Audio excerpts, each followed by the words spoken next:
பேரில் அவ்வளோ ஈடுபாடு கிடையாது. 1990 நான் வந்து இந்த நாட்டை பின்னோக்கி இழுக்கிற ஒரு பொருளாதார நிபுணர் என்று தான் அவர் நினைத்தார். அதுக்கப்புறம் அவர் மனது மாறிதான் சரி இவர் கூறுவதையும் ஏற்க வேண்டும் என்று அப்புறம் என்னுடைய 2010 என்னுடைய நெருங்கி பழக ஆரம்பித்தார். நம்ம நாட்டுக்கே ஒரு முக்கியமான ஒரு நபர்.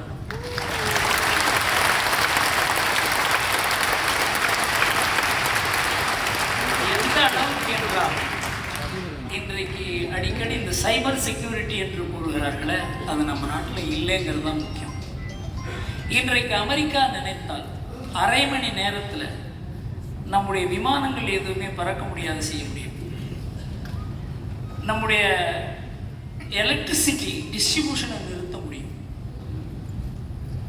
இதுதான் இன்றைக்கு இந்த டிஜிட்டல் எக்கானமி என்று கூறுகிறார்களே அதன் மூலமாக நேர்ந்திருக்கிற பேராபத்து.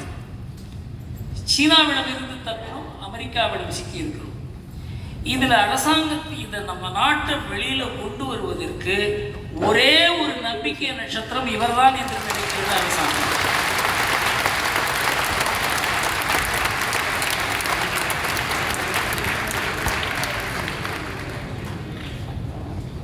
பற்றி 2026 சட்டமன்ற தேர்தல் நெருங்குகிற காரணத்தால் தமிழகத்தின் தேர்தல் களம் அவர்களது பார்வை குறித்து இரண்டு கூட்டணிகளைச் சேர்ந்த பிரதிநிதிகள் நம்மிடையே உரையாற்ற வந்திருக்கிறார்கள்.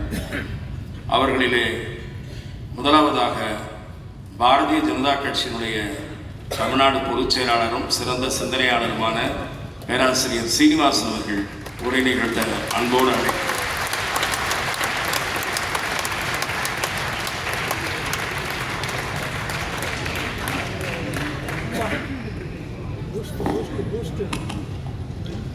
இரண்டு கூட்டணிகள்ல முதலாவதாக வரப்போற கூட்டணி பிஜேபி கூட்டணி என்பதனால என்னை முதலாவதாக அழைத்திருக்கிறார்கள்.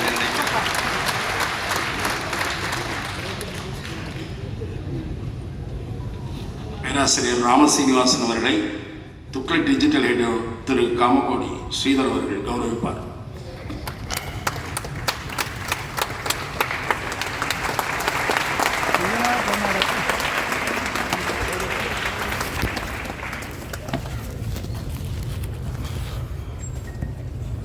பொது மேடைகள்ல என்னிடம் அதிகமாக வம்பிழுக்கிற ஆனால் தனிப்பட்ட முறையில் என் மீது அன்பு செலுத்துகிற அண்ணன் வேலுசாமி அவர்களே, பாரதிய ஜனதா கட்சியினுடைய மூத்த தலைவர்கள் ஐயா பொன்னார் அவர்களே, அண்ணன் ராஜா அண்ணன் அவர்களே, இங்க இருக்கிற துக்ளக் வாசகர்கள், சகோதர சகோதரிகள், எந்தரோ மகானுபாவனு அந்தரிகி வந்தனம். நான் இங்கே துக்ளக்கு சிறப்பு விருந்தினராகவோ பாரதிய ஜனதா கட்சியினுடைய பொதுச் செயலாளராகவோ மாத்திரம் வரவில்லை. 1977 எனது 13வது வயதிலிருந்து நான் துக்ளக் வாசகனாக இருந்திருக்கிறேன் என்ற மகிழ்ச்சியில் இங்கே வருகிறேன். மதுரைக்கு பக்கத்தில் டி கல்லுப்பட்டி கிராமத்தில் பஸ் ஸ்டாண்டில் இருக்கிற ஒரு பெட்டி கடையில் 5 துக்ளக் தான் வரும். அது எப்போ வருதுன்னு பார்த்து போய் வாங்கணும். 5 துக்ளக் வாங்குறதுக்கு ஒரு 10-12 பேர் ரெடியாக இருப்பாங்க. துக்ளக் வாங்குறதுல ஒரு பெரிய போட்டியாக இருக்கும். நான் அப்போ பள்ளி மாணவன், நெருக்கடி நிலை முடிந்த நேரம் அது. அவ்வளவு ஆர்வமாக துக்ளக் வாங்குவதை பார்த்த அந்த கடைக்காரர் அதற்கப்புறமா எவ்வளவு போட்டி இருந்தாலும் எனக்குன்னு ஒரு துக்ளக் இதெல்லாம் எடுத்து வச்சிருப்பார். நான் வருவதற்காகவே காத்திருப்பார். அப்படி ஆர்வமாக துக்ளக் படித்திருக்கிறோம். துக்ளக் தான் தமிழக மக்களுக்கு தேசிய அரசியலை அறிமுகப்படுத்தியது. துக்ளக் பத்திரிகை RSS இயக்கத்தை எனக்கு அறிமுகப்படுத்தியது துக்ளக் தான். ஜனதா கட்சி ஆட்சியை ஐயா மொரார்ஜி தேசாய் அவர்களை தமிழக மக்களுக்கு அறிமுகப்படுத்திய துக்ளக். மொரார்ஜி தேசாய் பற்றிலாம் தமிழ்நாட்டில் யாருமே எழுத மாட்டாங்க, கவலைப்பட மாட்டாங்க. வாஜ்பாய், அத்வானி மாதிரி மகத்தான தலைவர்களை தமிழக மக்களுக்கு அறிமுகப்படுத்தியது 1980களிலே துக்ளக் பத்திரிகை தான் அறிமுகப்படுத்தியது. சந்திரசேகர் அவர்களை அறிமுகப்படுத்தியது. இப்படியெல்லாம் நிறைய தேசிய அரசியலை அறிமுகப்படுத்தியது துக்ளக் தான். இதே துக்ளக் ஆண்டு விழாவில் தான் முதல் முறையாக ஐயா சோ அவர்கள் நரேந்திர மோடி தான் பிரதமராக வர வேண்டும் என்று சொன்னதும் இந்த துக்ளக். அதனால துக்ளக் பத்திரிகையினுடைய வாசகன் என்ற முறையிலே நான் இங்கே கலந்து கொள்வதில் மகிழ்ச்சி அடைகிறேன். இன்றைக்கு போகி பண்டிகை. போகி பண்டிகைன்னா வேண்டாததெல்லாம் தூக்கி போடுறதுதான் போகி பண்டிகையின் சிறப்பு. நம்ம கூட இன்னைக்கு வேண்டாத விரும்பாத திமுக ஆட்சியை தூக்கி போடுவோம் என்று போகி பண்டிகையில நாம ஒரு உறுதிமொழி எடுத்துக்கொள்ள வேண்டும். வேண்டாத பழையன கழிதலும் புதியன புகுதலும் அப்படின்னு பாரதி சொல்லி இருக்கிறான். அது மாதிரி தேவையில்லாத இந்த ஆட்சி, வள்ளல் பெருமகனார் சொல்லியிருக்கிறாரு, கருணையற்ற ஆட்சி கடிது ஒழிக அப்படின்னு சொல்லியிருக்கிறார் வள்ளல் பெருமகன். வள்ளலார் மாதிரி ஒரு மகத்தான மாமனிதர், ஒரு மகான் வாயிலிருந்து கூட கடிது ஒழிக என்ற வார்த்தை வருதுன்னா அது திமுக ஆட்சிக்கு தான் வள்ளலார் சொல்லியிருக்கிறார் என்பது தெரியாமல் பல பேர் அதை வாசித்துக் கொண்டிருக்கிறார்கள் திமுகவிலே. அப்படிப்பட்ட போகி பண்டிகை நாளைக்கு தை முதல் நாள் புத்தாண்டு. உங்களுக்கு எல்லாம் பொங்கல் வாழ்த்தை திருப்பரங்குன்றம் முருகப்பெருமானுடைய அருளால் உங்களுக்கு எல்லாம் பொங்கல் வாழ்த்து சொல்றேன். நான் மதுரையிலிருந்து வருவதனால திருப்பரங்குன்றம் முருகன் பெருமான் பெயரில் சொன்னாதான் சிறப்பாக இருக்கும் என்பதனால். நண்பர்களே, இன்னைக்கு இந்தியாவில் பல கட்சிகள் இருந்தால் கூட 2 மாநில கட்சிகள் மாத்திரம்தான் 75 ஆண்டுகளாக இன்னும் ரெலவெண்டா இருக்கு. ஏதோ ஒரு வகையில் அந்த கட்சிகள் இன்னும் ஆட்சியில் இருக்கிறது, செல்வாக்கில் இருக்கிறது. அவர்கள் ஒரு நேரேட்டிவ் செட் பண்ண முடியுது, அவங்களால மக்கள் மனதில் தாக்கத்தை உருவாக்க முடிகிறது என்றால் ஒன்று காஷ்மீரில் இருக்கிற தேசிய மாநாட்டு கட்சி 75 வருஷமா இருக்கு, சுதந்திர அடைந்த காலத்தில். இன்னொன்று தமிழ்நாட்டில் திராவிட முன்னேற்ற கழகம். அவங்களுக்கு ஏதோ ஒரு வகையில உயிர் இருந்து கொண்டே இருக்கத்தான் செய்யுது. நான் டெல்லியில ஆர்கனைசர் RSS ஆங்கில பத்திரிகையினுடைய எடிட்டரை சந்திக்கும் போது நான் சொன்னேன், திமுக மேல என்ன நமக்கெல்லாம் பெரிய விமர்சனம் என்று அவர் பேசிக் கொண்டிருக்கும் போது கேட்டார். அப்போது மற்ற மாநில கட்சிகள் வேறு, திமுக வேறு. DMK is not just a regional party, it is totally different culture, different DNA, different genetics. திமுக என்பது இந்திய எதிர்ப்பில் உருவான ஒரு கட்சி. அதனுடைய டிஎன்ஏலே இந்திய எதிர்ப்பு இருக்கு. அவனால் அந்த தேசத்தை, தேச ஒருமைப்பாட்டை, தேசியத்தை நிபந்தனையற்று ஏற்றுக்கொள்ள முடியாத கட்சி திமுக. ஏவா வேலுன்னு ஒரு அமைச்சர் சொன்னார்ல, இந்தியாவா அது எங்க இருக்கு, எங்களுக்கு திராவிடம் தானே தெரியும்னு தமிழ்நாட்டில் ஒரு அமைச்சர் பேசினார். இந்தியா எல்லாம் எங்க இருக்குன்னு கேட்டார். மறுநாள் ஒரு வாரம் கழிச்சு இன்கம் டாக்ஸ் ரெய்டு வந்தது. அப்போ சொன்னார், இந்திய அரசு இப்படி செய்யலாமான்னு கேட்டார். ஒரு ரெய்டு வந்தோடனே இந்திய அரசு எங்கே இருக்கிறது என்று அவருக்கு தெரிகிறது. அது வரைக்கும் இந்தியானா தெரியல, இத்தனை வருஷம் அரசியல் அவருக்கு தெரியவில்லை. இந்திய எதிர்ப்பு அவர்கள் ரத்தத்தில் ஊறி போயிருக்கு. இந்தியாவுக்கு சுதந்திரம் வேண்டாம் என்று சொன்னவர்கள் அந்த கட்சியினுடைய முன்னோர்கள். அப்படியே கொடுத்தாலும் எங்களுக்கு திராவிடஸ்தான் என்று தனியாக இருக்க வேண்டும் என்று முழங்கியவர்கள். நம்ம நாட்டுக்கு 1947 ஆகஸ்ட் 15 சுதந்திரம் வந்த போது விடுதலை நாளை துக்க தினமாக, கருப்பு தினமாக கொண்டாட வேண்டும் என்று சொன்னவர்கள். இப்படி இந்த தேசத்திற்கு எதிராக சிந்திக்கிற மரபு, பழக்கம், டிஎன்ஏ அந்த கட்சியில இருக்கு. இது மற்ற மாநிலங்களில் இருக்கிற கட்சிகளுக்கு அப்படி இல்லை. பக்கத்து மாநிலங்களில் இருக்கிற கட்சிகளும் அப்படி கிடையாது. இயற்கையிலேயே அவர்கள் கடவுளுக்கு எதிரான கொள்கை, தெய்வ நிந்தனை செய்கிற கட்சியாக இருக்கிறது. ஈவேரா சேலத்தில் ராமர் சிலை எப்படியெல்லாம் ராமர் படத்தை அவமானப்படுத்தினார் என்பது தெரியும். ஐயா வீரமணி அவர்கள் கூட ஒரு முறை குறிப்பிட்டார், நாங்கள் ராமனுக்கு செருப்பு மாலை அணிந்த பிறகு திமுக மறுபடியும் ஆட்சிக்கு வந்தது அப்படின்னு சொன்னார். அப்படி இல்லைங்க, நீங்க ராமருக்கு செருப்பு மாலை போட்டதுக்கு அப்புறம் தான் தமிழ்நாட்டில் ராமச்சந்திரன் ஒருத்தர் முதலமைச்சரானார், MG ராமச்சந்திரன். ராமன் எப்படி பழி வாங்குவார்? ஒரு விநாயகரை ஈவேரா உடைத்த பிறகுதான் இன்னைக்கு தமிழ்நாடு முழுக்க 1 லட்சம் விநாயகர்களாக இன்னைக்கு ஊர்வலம் போய் கொண்டிருக்கிறோம். தமிழ்நாடு முழுக்க தெய்வ நிந்தனை செய்கிற கட்சியாக இருக்கு. கனிமொழி அக்கா பேசுறாங்க, திருப்பதி வெங்கடாஜலபதி சக்தி வாய்ந்த கடவுள் என்றால் அந்த உண்டியலுக்கு ஏன் போலீஸ் பாதுகாப்பு கொடுக்குறாங்கன்னு கேட்கிறாரு. நாமெல்லாம் போனா வெங்கடாஜலபதி தான் தெரிகிறாரு, கனிமொழி அக்காவுக்கு உண்டியல் தான் தெரியுது. அப்ப கூட நாம சொன்னோம், இப்பெல்லாம் திமுக காரங்க நிறைய பேர் கோயிலுக்கு போறாங்க, அதனால உண்டியலுக்கு போலீஸ் பாதுகாப்பு போட வேண்டியிருக்கு. நீங்க கோயிலுக்கு போறதுனால அந்த அவசியம் வருகிறது. இப்படி கடவுளுக்கு எதிராக, இந்து தர்மத்திற்கு எதிராக, இந்துவுக்கு எதிரான கட்சி திராவிட முன்னேற்ற கழகம். அதை அவர்கள் வெட்கப்படுவதில்லை, கூச்சப்படுவதில்லை, வெளிப்படையாகவே சொல்றாங்க. Anti Hindu, anti god, anti India DMK. Raman எந்த கல்லூரியில் இன்ஜினியரிங் படிச்சான்னு கேட்டார். ஹிந்துன்னா திருடன்னு சொன்னார் திராவிட முன்னேற்ற கழக தலைவர்.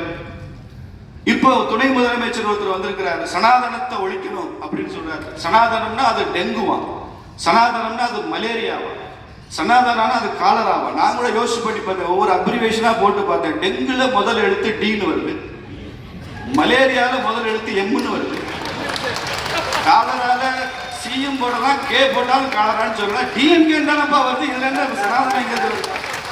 டெங்கு மலேரியா காலரா டிஎன்கே தானே சொல்லி இருக்கிறாரு என்றுதான் நமக்கு பொருள் புரிகிறது. ஆனால் இன்னைக்கு அவர் கோர்ட்டுக்கு அழைச்சிட்டு இருக்கிறாரு, வழக்கு நடந்து கொண்டிருக்கிறது. எப்படிப்பட்ட ஒரு அரசியலை முன்னெடுக்கிறாங்க பார்க்க. இவங்க பொருளாதாரம் பற்றி பேசுவதில்லை, வேலை வாய்ப்பை பற்றி பேசுவதில்லை. இன்னைக்கு தமிழ்நாட்டில் போதைப் பொருள் இல்லைன்னு, போதை பொருள் நடமாட்டமே இல்லைன்னு ஒரு அமைச்சர் சர்டிபிகேட் தர்றாரு. ஊர்ல போய் பாருங்க, கிராமத்துக்கு போதைப் பொருள் இருக்கிறது. பள்ளிக்கூட வாசலுக்கு எதிர்த்தாப்புல ஒரு பெட்டி கடையில் போதை மருந்து விற்கிறான். அதை அந்த போதை மருந்தை உட்கொண்டு விட்டு அன்னைக்கு மாணவர்கள் பள்ளிக்கூடத்துக்கு வர்றான், ஆசிரியர்கள் அச்சப்படுறாங்க. பெண்களுக்கு பாதுகாப்பு இல்லை. பல்கலைக்கழக வளாகத்திலேயே பெண்கள் மீதான பாலியல் துன்புறுத்தல் நடக்கிறது. எப்படிப்பட்ட இன்னைக்கு இந்தியாவிலேயே அதிகமான குடிகாரர்களை கொண்ட மாநிலம் தமிழ்நாடு, நம்பர் 1. இன்னைக்கு இந்தியாவிலே அதிகமாக கடன் பெற்ற மாநிலம் தமிழ்நாடு, நம்பர் 1. ஒரு டாக்டர் சொல்றாரு, இந்தியாவில் அதிகமாக மனநோய் மருந்துகள் சைக்காட்ரிக் ட்ரக்ஸ் விற்கிற ஸ்டேட் தமிழ்நாடு தான். எத்தனை பேர் இன்னும் கொஞ்ச நாள்ல பைத்தியமா அலைய போறான்னு தெரியல. எங்க ஊர் இன்னும் ஸ்பெஷல், மதுரை. இந்தியாவிலேயே குப்பை நகரம் மதுரை. அதுக்கு ஒரு எம்பி சு வெங்கடேசன் அவர் ட்விட்டர் போட்டுட்டே மாற்றி இருக்கிறது திமுக பாருங்க. ஒரு காலத்துல பெருந்தலைவர் காமராஜரும் மூதறிஞர் ராஜாஜியும் எம்ஜிஆர் அவர்களும் ஜெயலலிதா அம்மையார் மாதிரி ஒரு தலைமையோடு ஆளுமையோடு ஆட்சி நடத்தின காலத்தை மாறி இன்னைக்கு கருணாநிதி, ஸ்டாலின், அதுக்கு அடுத்த முதலமைச்சரும் தயாராக இருக்கிற நிலைமை உருவாயிருக்கிறது என்றால் இந்த அவலத்தை எங்கே சொல்லு. உதயநிதி சொல்றாரு சமஸ்கிருதம் செத்த மொழி, அந்த மொழிக்கு மோடி நிறைய நிதி ஒதுக்குகிறார். ஏன் சமஸ்கிருதத்துக்கு நிறைய நிதி ஒதுக்குறாங்க, தமிழுக்கு ஒதுக்கவில்லையா என்பதை பற்றியெல்லாம் என்னை விட விவரம் தெரிந்த மாண்புமிகு மத்திய அமைச்சர் தர்மேந்திர பிரதான் அவர்கள் இங்கே அதிகமாக சொல்லுவார். அப்படிலாம் எந்த பாரபட்சமும் இல்லை என்பதை அவர் எடுத்து சொல்லுவார். சமஸ்கிருதம் செத்த மொழியா என்று கேட்டார். எப்படி அது செத்த மொழியா இருக்கும்? குரலோவியம் ஒரு புத்தகம் எழுதினாருங்க கருணாநிதி. அந்த குரலோவியம் புத்தகத்தை கியாபே விஸ்வநாதம் அவருடைய உறவினரை அழைத்து, அவர் ஒரு சமஸ்கிருத அறிஞர் அழைத்து, இந்த குரலோவியத்தை நீ சமஸ்கிருதத்தில் மொழிபெயர்த்து கொடுன்னு சொல்லி அந்த புத்தகத்துக்கு முன்னுரையும் கலைஞரே எழுதியிருக்கிறார். செத்த மொழியில ஏன் புத்தகம் வர வேண்டும் என்று உங்க தாத்தா விரும்பினார்னு கேட்டோம். இதுவரைக்கும் உதயநிதி பதில் இல்லை. உதயநிதி என்ற பெயர் இருக்கும் வரை சமஸ்கிருதம் எப்படி செத்த மொழியா இருக்க முடியும்பா? உதயநிதி என்ற பெயரே சமஸ்கிருதம் தானே சொன்னோம். உங்க தாத்தா சமஸ்கிருதம் தான், கருணாநிதி பேரு சமஸ்கிருதம் தான், உங்க பாட்டி தயாளம்மா பேரு சமஸ்கிருதம் தான், உங்க அம்மா துர்கான்னு பேர் வச்சிருக்காங்க, அது சமஸ்கிருதம் தான். உங்க கட்சிக்கு உதயசூரியன் சின்ன வச்சிருக்கீங்களே தம்பி, இந்த உதயசூரியன் பேர் சமஸ்கிருதம் தான். எங்க இயக்கம் சுயமரியாதை இயக்கம்னு சொல்றீங்களே, சுயமரியாதையும் சமஸ்கிருதம் தான் சொல்றோம். அவங்களுக்கு எல்லாவற்றையும் ஒழித்து விடுவது என்ன பழக்கம்னு தெரியல. மற்ற மாநிலங்களை பற்றி குறைத்து ஒரு திமுக எம்பி நாடாளுமன்ற அவையில பேசுறாரு. மத்திய பிரதேசம், உத்தரப்பிரதேசம், ராஜஸ்தான் இந்த மாதிரி மாநிலங்கள் எல்லாம் குறிப்பிட்டு இதெல்லாம் கோமுத்ரா ஸ்டேட்ஸ் அப்படிங்கிறார், கவ் யூரின் ஸ்டேட்ஸ். என்ன திமிரு கொழுப்பு, என்ன திமிரு திமுக. இதுவரைக்கும் திமுக அந்த அமைச்சரை அந்த எம்பியை கண்டிச்சிருக்காங்களா, நடவடிக்கை எடுத்திருக்காங்களா? இதான் நீங்க கேட்கிற மாநில சுயாட்சியா? ஜிஎஸ்டி மீட்டிங்ல போய் பிடிஆர் பழனிவேல் தியாகராஜன் பினான்ஸ் மினிஸ்டரா இருக்கிறப்போ ஜிஎஸ்டி மீட்டிங்ல சொல்றாரு தமிழ்நாட்டுக்கு ஒரு ஓட்டு, கோவாவுக்கு ஒரு ஓட்டான்னு கேட்கிறாரு. இதுதான் மாநில சுயாட்சியா? மாநிலங்களுடைய சைஸை வச்சுட்டு அதை முடிவு செய்வீங்களா? எல்லா வகையிலும் இந்த நாட்டினுடைய ஒருமைப்பாட்டுக்கு எதிரான கட்சி. ஹிந்திக்கு எதிர புரியுது, மும்மொழி கொள்கை வேண்டாம், 2 மொழி கொள்கை. கருணாநிதிக்கு நாணய வெளியிடுங்கன்னு சொன்னீங்க, அதை ஹிந்தியில தான் கருணாநிதி எழுதியிருக்கு, தமிழ்ல எழுதல. கருணாநிதி வெளியிட்ட நாணயத்துல ஹிந்தியில தான் கருணாநிதி எழுதியிருக்கு. அது மாத்திரம் வேணுமா உங்களுக்கு? அப்போ anti god, anti India, anti Hindu,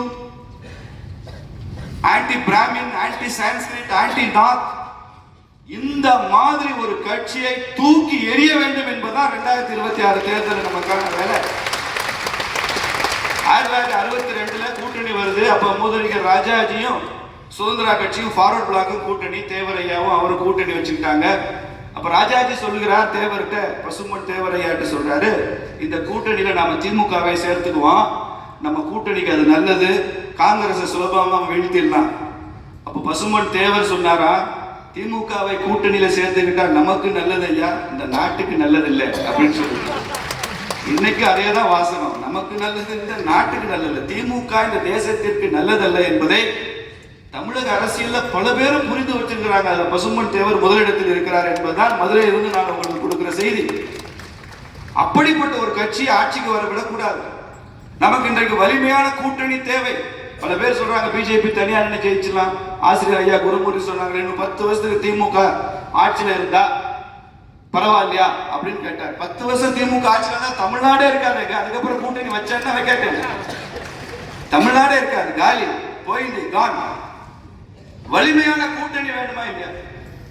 தமிழ்நாட்டில் கட்சிகள் வெற்றி பெறுவதில்லை, கூட்டணிகள் தான் வெற்றி பெறுகிறது. 1967 இருந்து தொடர்ந்து வெற்றி பெற்று கொண்டிருக்கிற கட்சிகள் எல்லாம் திமுக உட்பட கூட்டணி சேர்ந்துதான் வெற்றி பெறுகிறார்கள். தனியாக களம் சந்திக்க எந்த கட்சியும் தயாராக இருந்ததில்லை. எங்க ஊர் பக்கம் சிவகங்கை மாவட்டத்தில் திருக்கோஷ்டியூர் ஒரு ஊர் இருக்கு. அந்த கோஷ்டியூர் திருக்கோஷ்டியூருடைய ஸ்தல புராணம் வாசிச்சீங்கன்னா அதுல ஒரு பெரிய அசுரனை எதிர்ப்பதற்கு சிவன், பிரம்மா, விஷ்ணு 3 பேரும் கூட்டணி சேர்ந்து எதிர்த்தார்கள் என்பதுதான் திருக்கோஷ்டியூரை. சிவனுக்கும் பிரம்மாவுக்கும் விஷ்ணுவுக்குமே கூட்டணி தேவைப்படுதுன்னா அதிமுக பிஜேபிக்கு கூட்டணி வேண்டாமான்றதான் என் கேள்வி. ஒரு அசுரனை எதிர்க்கிறதுக்கு கூட்டணி வேணுது, திமுக மாதிரி அசுரனை எதிர்க்கிறதுக்கு எத்தனை கூட்டணி வேணும்? கண்ண பரமாத்மா சாதாரண ஆளா? பூதகின்ற அரக்கியை கொல்ல தெரிந்த கண்ணனுக்கு, கோவர்த்தனகிரி மலையை எடுக்க தெரிந்த கையில தூக்க தெரிந்த கண்ணனுக்கு, அவங்க அம்மா வெண்ணப்பானையில வச்சிருந்த உரிப்பானையில வச்சிருந்த வெண்ணெய் எடுக்க தெரியாதா என்ன கண்ணனுக்கு? கண்ணன் என்ன பண்றாரு? 4-5 பேரை கூப்பிடுறாரு, கூட்டணி சேர்க்கிறாரு. ஒருத்தர் முதுகுல ஒருத்தர் ஏறி போய் அந்த வெண்ணெய் எடுக்கிறாருன்னா, உரிப்பானையில வச்சிருக்கிற வெண்ணெய் எடுக்கிறதுக்கே கூட்டணி வேணும்னா திமுகவை ஆட்சியிலிருந்து அகற்றுவதற்கு கூட்டணி வேணுமா வேணாமான்னு அந்த வாசகர்கள் நான் கேட்கிறேன். வேணும்ல? எல்லோரும் சேர்ந்துதான் ஒரு காரியத்தை செய்ய முடியும். ஃபிக்ஸ் யுவர் எனிமி ஃபர்ஸ்ட்ங்கிறதா அரசியலினுடைய பாரபாரம். Fix your enemy first. இன்னைக்கு தமிழகத்தின் எதிரி, இந்தியாவின் எதிரி, இந்துக்களின் எதிரி திமுக தான். அந்த எதிரியை அகற்றுவதா 2026 நமக்கு வேலை. அதுதான் திருப்பரங்குன்றம் நமக்கு சொல்லுகிற செய்தி. திருப்பரங்குன்றம் மலையில என்ன பிரச்சனை? மலை உச்சியில ஒரு தீபத்தூண் இருக்குங்க. அந்த மலையவே சிக்கந்தர் மலைன்னு சொல்றாங்க. எப்படி சிக்கந்தர் மலை? 2000 ஆண்டுகளுக்கு முன்னால் பாடின திருமுருகாற்றுப்படையில நக்கீரன் சொல்றான், இந்த மலை உனக்கு சொந்தம்டான்னு பாடப்பட்ட திருமுருகாற்றுப்படை 6 படை வீடுகளில் முதல் படை வீடு திருப்பரங்குன்றம். அங்க எப்படி சிக்கந்தர் வந்தாரு? மார்க்சிஸ்ட் கட்சியினுடைய மாநில செயலாளர் சொல்றாரு அது சிக்கந்தர் மலைன்னு. தேர்தலில் பாடம் புகட்டுவார்கள் இந்துக்கள் என்ற அந்த கட்சிகளுக்கு நான் எச்சரிக்கிறேன். எப்படி சிக்கந்தர் மலையா இருக்க முடியாது? முருகனுக்கு சொந்தம். அங்க இருக்கிற தர்கா, அங்க இருக்கிற படிக்கட்டுகள், அங்க இருக்கிற நெல்லித்தோப்பு என்ற பகுதி, இது மாத்திரம்தான் அந்த ஜமாத்துக்கு சொந்தம், தர்காவுக்கு சொந்தம். மற்ற எல்லாம் கோவிலுக்கு சொந்தம்னு 1920 தீர்ப்பு இருக்கு, 1931 தீர்ப்பு இருக்கு, பிரிவி கவுன்சில் ஜட்ஜ்மெண்ட் இருக்கு, 1994 நீதியரசர் கனகராஜ் தீர்ப்பு இருக்கு, இப்ப 2025 நீதியரசர் சுவாமிநாதனுடைய தீர்ப்பு இருக்கு. மேல்முறையீட்டிலும் 2 அமர்வுகள், 2 நீதிபதிகள் கொண்ட அமர்வுல தீர்ப்பு இருக்கு. எதையும் நான் மதிக்க மாட்டேன், அங்க இருக்கிறது சர்வே கல்லு அப்படின்னு ஒருத்தர் பேசுறாங்கன்னா என்ன உச்சபட்ச அராஜகம் இது? இந்துக்களுக்கு நேருகிற வஞ்சனை இல்லையா? துரோகம் இல்லையா? அநீதி இல்லையா? அத்துணையும் மீறி திருப்பரங்குன்றத்தில் அடுத்த கார்த்திகைக்கு தீபம் ஏற்றப்படும். திருப்பரங்குன்றம் தீபம் ஏற்றப்படும். இந்த ஆட்சியில ஏன் முடியவில்லை என்றால் தீர்ப்பு வந்தும் கூட முருகன் தீர்ப்பு வேற மாதிரி இருக்குன்னு நினைக்கிறேன். திமுக ஆட்சியில் தனக்கு தீபம் வருவதை முருகனே விரும்பாத காரணத்தினால தான் இது நடக்கவில்லை. அடுத்த ஆட்சியில பாரதிய ஜனதா கட்சியினுடைய ஆதரவில் நடக்கிற ஆட்சியில, அங்கம் வகிக்கும் ஆட்சியில தீபம் ஏற்றப்படத்தான் போகிறது. முருகன் நமக்கு ஆசீர்வாதம் கொடுக்கத்தான் போறார். இல்லைன்னா இந்துக்களுக்கு இங்க வாழ முடியாத சூழல் உருவாகிடும். இன்னைக்கு தேவை ஒரு வலிமையான ஹிந்து எழுச்சி நமக்கு தேவை. இந்த தேர்தல் ஹிந்துவாக வாழ்கிறோம், ஹிந்துவாக விரதம் இருக்கிறோம், ஹிந்துவா பாத யாத்திரை போறோம், ஹிந்துவா ஆலய வழிபாடு செய்கிறோம். இதெல்லாம் எவ்வளவு முக்கியமோ அதற்கு சற்றும் குறையாத முக்கியம் ஹிந்துவாக நீங்கள் வாக்களிக்க வேண்டும் என்பது அதை விட அதிக முக்கியம். ஹிந்துவாக வாழ்வோம், ஹிந்துவாக வாக்களிப்போம் என்பதை இந்த தேர்தல் நாம காமிக்கிறோம். ஒரு ஒன்றுபட்ட ஹிந்து வாக்கு வங்கியை நாம் உருவாக்கி 26 தேர்தலில் திமுகவை வீட்டுக்கு அனுப்புவோம். ஆட்சியிலும் அரசியலிலும் திமுகவை அகற்றுவதுதான். காங்கிரஸ் முக்த் பாரத் அமித்ஷா அவர்கள் சொன்ன மாதிரி திமுக முக்த் தமிழ்நாடு என்ற ஒன்றை உருவாக்குவதுதான் நமது இலக்காக இருக்கணும். பாரத் மாதா கி ஜெய். வெற்றிவேல் முருகனுக்கு. துக்ளக் சோ அவர்களுக்கு நெருங்கிய நண்பராக இருந்தவர் திரு திருச்சி வேலுசாமி அவர்கள். அவர் திடீர் காங்கிரஸ்காரர் அல்ல. ஏனென்றால் இப்போது தமிழக காங்கிரஸில் திடீர் காங்கிரஸ்காரர்கள் நிறைய இருக்கிறார்கள். அப்படி அல்ல. அவர் பெருந்தலைவர் காமராஜருடைய உண்மையான தொண்டர் திருச்சி வேலுசாமி அவர்கள். அவரை காமக்கோடி ஸ்ரீதர் அவர்கள் கௌரவிப்பார்.